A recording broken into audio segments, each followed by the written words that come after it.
یہ جو مریم صاحبہ نے مطالبہ کر دیا ہے کہ مذاکرات ہو سکتے ہیں فوج سے، اس کو کیا سمجھا جائے؟ دیکھیے کہہ وہ یہ رہی ہیں کہ حکومت ہمارے حوالے کی جائے، مذاکرات ہو سکتے ہیں کی شرط انہوں نے یہ عائد کیا ہے کہ عمران حکومت کو برطرف کیا جائے۔ تو برطرف کون کر سکتا ہے؟ اسٹیبلشمنٹ ہی کر سکتی ہے نا۔ اگر تو وہ کہیں کہ تازہ الیکشن ہونے چاہیے تو یہ بات قابل فہم ہے، عمران حکومت کو ہٹایا جائے تو اس کا مطلب ہے اسٹیبلشمنٹ مداخلت کرے اور ان کے حق میں مداخلت کرے، ورنہ وہ اسٹیبلشمنٹ کو بھی بدنام کریں گے جیسے سوات کے جلسے میں کیا نواز شریف نے آج، اور اسٹیبلشمنٹ کو بھی کریں گے، ملک کو بھی بدنام کریں گے۔ اور بڑے یہ چھوٹا سا کھیل نہیں ہے، ابھی اس کھیل میں بہت سے کھلاڑی شامل ہو گئے ہیں۔ راحیل شریف ان کے حق میں لابی کر رہے ہیں، یہاں متحدہ عرب امارات کا سفارت خانہ اہم شخصیتوں سے رابطے کر رہا ہے، وہ بڑا اہم ہو گیا اسرائیل کو تسلیم کرنے کے بعد، اور اسرائیل کا انٹیلیجنس نیٹ ورک وہاں پہ کام کر رہا ہے۔ تو یہ بھارتی چینل جو کچھ کر رہے ہیں وہ بھی آپ دیکھ رہے ہیں، اور اس مریم جو ہیں اور نواز شریف جو ہیں ان کے گھیرے میں ہیں ان لوگوں کے جو اینٹی پاکستان ہیں، اور نواز شریف کوشش کر رہے ہیں کہ فوج کے اندر بغاوت پیدا ہو۔ اس وقت جب ایل او سی گرم ہے، 15 آدمی زخمی ہوئے ہیں، 5 شہید ہوئے ہیں، مکانوں میں آگ لگی ہوئی ہے اور پورا بارڈر گرم ہے، تو ان کا مطالبہ دراصل یہ ہے کہ حکومت ہمارے حوالے کی جائے، یہ نہیں ہے صرف کہ عمران خان کو الگ کیا جائے، یعنی جعلی ان کو ایک بڑا کھیل ہے اور اب یہ دیکھنا ہوگا کہ کس طرح اس کی مزاحمت کی جاتی ہے۔ ٹھیک ہے، لیکن ہارون صاحب، عمران خان صاحب نے جو ایک حالیہ انٹرویو دیا اس میں بھی انہوں نے کہا ہے کہ جو بھارت ہے اس کے تھنک ٹینک کی پالیسی یہ ہے کہ پاکستان کے 3 ٹکڑے کیے جائیں، فوج کی ساکھ کو خراب کیا جائے، اور یہی کام نون لیگ کر رہی ہے، اسی بیانیے پہ وہ کارآمد چل رہی ہے۔ جی نون لیگ کر رہی ہے، مگر پی ڈی ایم کی باقی جماعتیں اس کی مزاحمت نہیں کر رہی ہیں، تو صرف نون لیگ نہیں ہے اس میں شامل، نون لیگ تو پیش ہے، مگر باقی جماعتیں بھی بعض اعتبار سے شامل ہیں، بعض دوسرے ممالک شامل ہیں، اور ٹارگٹ پاکستان آرمی ہے، ریاست پاکستان ہے، اس لیے کہ جو ریاست پاکستان کے خلاف ہے وہی فوج کے خلاف ہے۔ ٹھیک، لیکن ہارون صاحب، پی ٹی ایم کے پلیٹ فارم پہ جتنی بھی جماعتیں ان کے مطابق پی ٹی آئی کی جو موجودہ حکومت ہے وہ ایک جعلی حکومت ہے، اور مریم صاحبہ جو اس وقت لیڈ کر رہی ہیں اس پارٹی کو اور اس تحریک کو، کیا پھر سمجھا جائے کہ عمران خان صاحب گھر چلے جائیں گے، موجودہ حکومت خطرے میں ہے، اپنی میعاد کو پورا نہیں کر سکے گی، کیا یہ سمجھا جائے؟ دیکھیے وہ آنے والے دنوں کے بارے میں کوئی پیشین گوئی تو نہیں کی جا سکتی، مگر کھیل اب خطرناک مرحلے میں داخل ہو گیا ہے۔ تو حکومت کیا کرے گی ہارون صاحب؟ حکومت بھی تو اپنا بچاؤ کرے گی، حکومت کیا کرے گی پھر؟ نہیں، ظاہر ہے حکومت اپنا بچاؤ کرے گی، اور عمران خان صاحب نے بالکل آج پھر تقریر میں کہا کہ ایک صدر صاحب ایسے تھے جنہوں نے اتنے بلوچستان کے دورے نہیں کیے جتنے دبئی کے کیے، اور ایک وزیر اعظم یعنی نواز شریف صاحب ایسے تھے جنہوں نے لندن کے زیادہ دورے کیے اور بلوچستان کے کم کیے، بلکہ کیے ہی کیا، برائے نام کوئٹہ گئے اور وہاں سے واپس آ گئے، ایک دفعہ شاید گوادر بھی گئے۔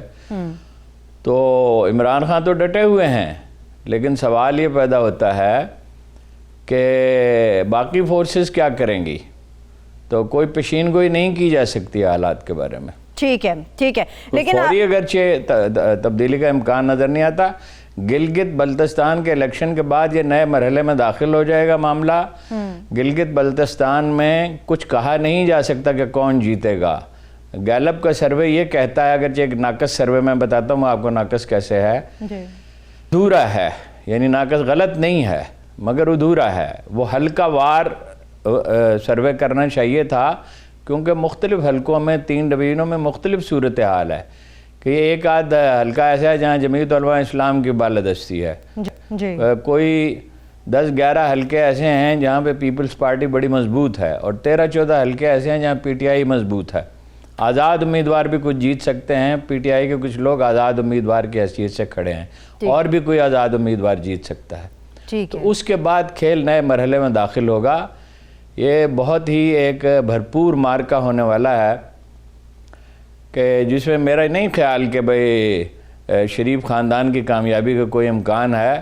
اگر فرض کیجئے کسی وقت، ابھی فوری طور پہ تو نہیں، کسی وقت نئے الیکشن ہوتے ہیں تو شریف خاندان اس میں نہیں ہوگا میرے خیال میں، اس لیے کہ نواز شریف صاحب پہ تو ویسے ہی پابندی ہے, شہباز شریف صاحب پہ کرپشن کے بے شمار کیسز ہیں, یہ چاہتے یہ ہیں کہ ان کے کیسز واپس لیے جائیں اور حکومت ان کے حوالے کی جائے اور عمران خان کو ہٹا دیا جائے. یہ ممکن نہیں ہے اس وقت فوری طور پر. ٹھیک ہے, لیکن ہارون صاحب یہ تو کہتے ہیں کہ عوام ہمارے ساتھ بہت زیادہ ہے. تازہ الیکشن کی بات کیوں نہیں کر رہے پہ زور دیتے اچانک وہ انہوں نے یہ کیوں کہنا شروع کر دیا کہ اس کو ہٹا دیا جائے؟ جی وہ یہی کہہ رہے ہیں, ان کی ڈیمانڈ یہی ہے کہ موجودہ حکومت جو جعلی ہے ان کے نزدیک اس کو گھر بھیجنا چاہیے اور اس کے بعد مذاکرات ہم لوگ کر سکتے ہیں, مذاکرات کی ٹیبل پر آ سکتے ہیں. نہیں, گھر بھیجنا چاہیے تو اس کا آئینی طریقہ کیا ہوتا ہے حکومت کو گھر بھیجنے کا؟ یا نو کانفیڈنس ہو, اور نو کانفیڈنس کی پوزیشن میں نہیں. خود شاہد خاقان عباسی نے کہا کہ نو کانفیڈنس نہیں ہو سکتا سٹنگ گورنمنٹ کے خلاف. دوسرا طریقہ یہ ہے طویل ایجیٹیشن ہو, سسٹینڈ ایجیٹیشن ہو, جیسے 77 میں ہوا تھا.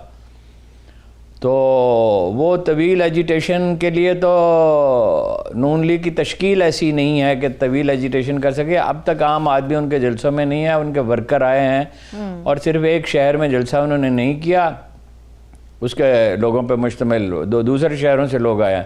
اب لاہور کا جلسہ ہوگا تو کچھ اور اندازہ ہو جائے گا, لیکن میرا یہ خیال ہے کہ لاہور سے بہت کم لوگ شرکت کریں گے, دوسرے شہروں سے لوگ لائے جائیں گے. ہارون صاحب یہاں پہ اب نو کانفیڈنس بھی نہیں کرنا چاہتے, طویل ایجیٹیشن کی ہمت نہیں رکھتے, یہ کہ اسٹیبلشمنٹ ہٹا دے, تو یہ آئینی طریقہ کار تو نہیں ہے. جبکہ ان کے لوگ یہ کہہ رہے ہیں, احسن اقبال بھی اور دوسرے بھی, کہ ہم تو آئین کی حدود میں کرنا چاہتے ہیں. نواز شریف صاحب ایک بات کرتے ہیں اور اس کی تعبیر دوسری کرتے ہیں ان کی پارٹی کے لوگ, اور دوسری پارٹیاں کبھی ڈسٹنس کرتی ہیں لیکن پریکٹیکلی اس کی مزاحمت نہیں کر رہی ہیں ان کے طرز عمل کی. بالکل صحیح بات ہے ہارون صاحب, لیکن ایک طرف ان کا بیانیہ بھی اگر حکومت بن جاتی ہے گلگت بلتستان میں پیپلز پارٹی کی, ٹھیک ہے, جو ظاہر ہے الائنسز کی مدد سے بنے گی, تو پھر سچویشن تھوڑی سی مختلف ہو جائے گی. اسٹیبلشمنٹ کوئی دھاندلی نہیں کر رہی ہے, اگرچہ بیانات آ رہے ہیں مگر ان کی تصدیق نہیں ہوتی. رہ گئی یہ سوال کہ کیا حکمران پارٹی کوئی دھاندلی کر رہی ہے, تو اس کا جواب ہے ہاں, دھاندلی یہ ہے. علی امین گنڈا پور صاحب نے جو بیان دیا, 2 بیانات انہوں نے دیے, ایک تو خیر بیڈ ٹیسٹ کا ہے, ایک خاتون کے بارے میں اس طرح کی گفتگو کرنا, دوسرا انہوں نے کہا کہ اتنے 1000 کروڑ روپے زائد دیے جائیں گے جتنے 1000 ووٹ جو ہیں وہ زائد ملیں گے. صحیح. تو یہ بہرحال خلاف ورزی ہے, ایک طرح کی دھاندلی ہے.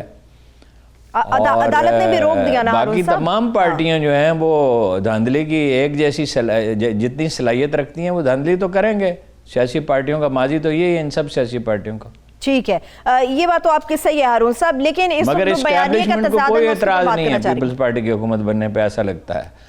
اور عمران خان جیت جائے تو بھی انہیں کوئی اعتراض نہیں ہے, اسٹیبلشمنٹ کوئی مداخلت نہیں کر رہی ہے. اس کا مطلب جو باقی حکومت کیا کر رہی ہے اور اپوزیشن پارٹیاں کیا کر رہی ہیں, یہ تفصیلات رفتہ رفتہ سامنے آئیں گی, اور الزامات تو یہ ہمیشہ ایک دوسرے پہ عائد کرتے ہی رہتے ہیں.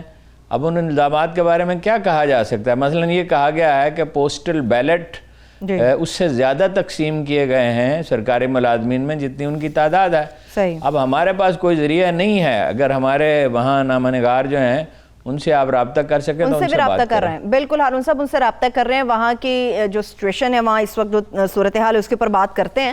لیکن ہارون صاحب چلیے یہ تو گلگت بلتستان کے حوالے سے کلیئر ہو گیا کہ اسٹیبلشمنٹ کسی قسم کی کوئی دھاندلی کا حصہ وہاں پر نہیں ہے, جو بھی دھاندلی ہو رہی ہے وہ سیاسی جماعتیں آپس میں کر رہی ہیں.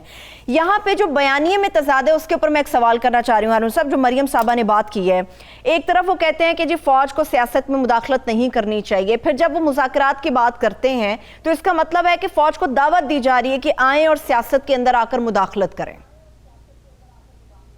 تو اس میں کوئی شبہ ہی نہیں ہے.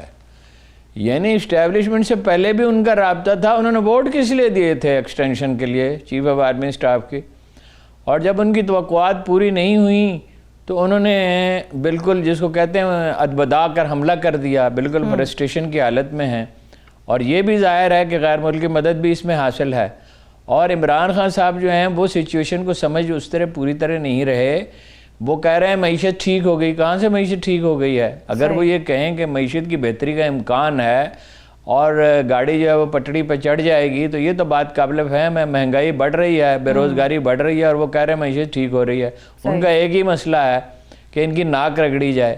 وہ عوامی مسائل حل کرنے پہ تو کوئی توجہ نہیں دے رہے. دعویٰ انہوں نے کر دیا کہ آٹے کی اور چینی کی قیمت نہیں بڑھے گی. کیسے دعویٰ کر دیا؟ بھائی جب یہ پریکٹیکلی ہوگا اس وقت بات کریں. آپ تو یہ بھی کہتے تھے کہ گیس نکل آئے گی, بہت امید ہے. میں نے اس وقت ان کے وزراء سے پوچھا, ان کے قریب ترین لوگوں سے, انہوں نے کہا 10% سے زیادہ کا امکان نہیں ہے. وہ خوش فہمی کی ایک جنت انہوں نے آباد کی ہوئی ہے, ارد گرد ان کے خوش آمدی ہیں, وہ صورتحال کا پورا ادراک نہیں رکھتے.